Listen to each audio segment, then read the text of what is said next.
Aqui no Brasil, um pesquisador da USP, a Universidade de São Paulo, mapeou os locais com os maiores índices de poluição na maior cidade do país. E a gente sofre com a poluição em São Paulo, demais. né, Roberto? Os campeões da lista são também os líderes de congestionamento nas marginais e o Rodoanel, um perigo para quem fica dentro do carro, exposto a esses gases poluentes. Mãos ao volante e nariz quase que no escapamento. Quem dirige não escapa. Na verdade, ninguém escapa, no trânsito ou não. O olho fica irritado, né? O nariz fica escorrendo, a garganta às vezes pega também, fica bem complicado mesmo. É nariz escorrendo, é respiração mais ofegante, é tosses que você não tem muita explicação, olho lacrimejando praticamente o dia inteiro. Você não vê, mas pode ter certeza que eles estão por aqui, em micropartículas. Algumas sólidas, outras líquidas. O monóxido de carbono é um gás asfixiante, causa tontura e enjoo. O óxido de nitrogênio reduz a imunidade e dificulta a respiração. O hidrocarboneto irrita os olhos, o nariz e a pele. Alguns tipos são cancerígenos. Já as partículas finas, a fumaça, vão diretamente para o pulmão e podem provocar ou agravar doenças respiratórias. Os mais vulneráveis são as crianças e os idosos. A Dalgisa desenvolveu asma depois dos 50 anos. Nunca tinha tido problemas respiratórios.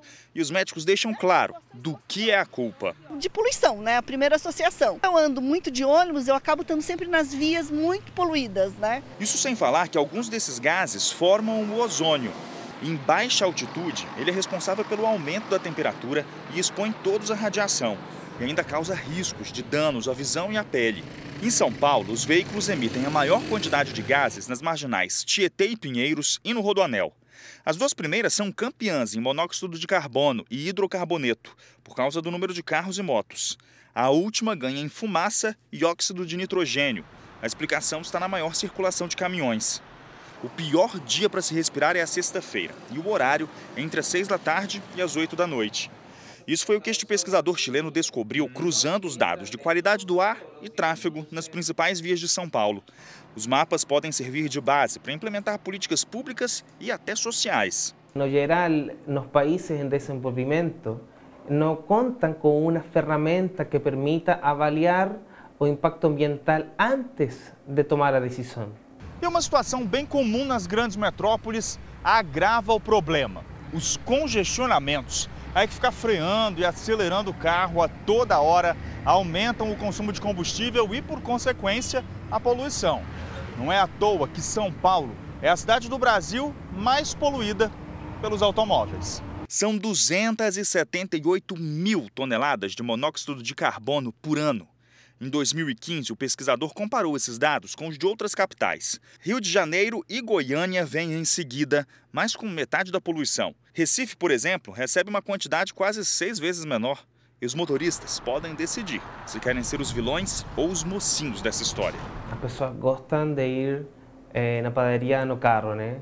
Gostam de se deslocar trajetos curtos em carro que provavelmente poderia fazer perfeitamente caminhando, de bicicleta. Usar metrô ou até ônibus também são opções sustentáveis. A aposta de muitos ambientalistas está nos carros elétricos ou híbridos, mas o mercado ainda engatinha. As vendas até subiram de janeiro a abril deste ano, mas eles ainda são poucos, muito poucos, na comparação com o total em circulação. Isso especialmente pelo preço. Ainda são considerados bens de luxo, custam caro, a manutenção é alta e os impostos pagos também. Enquanto eles não cabem no bolso, a solução vai um pouco da consciência de cada um. Tenho essa consciência, mas não aplico muito no dia a dia. Falta de tempo, correria, então é difícil.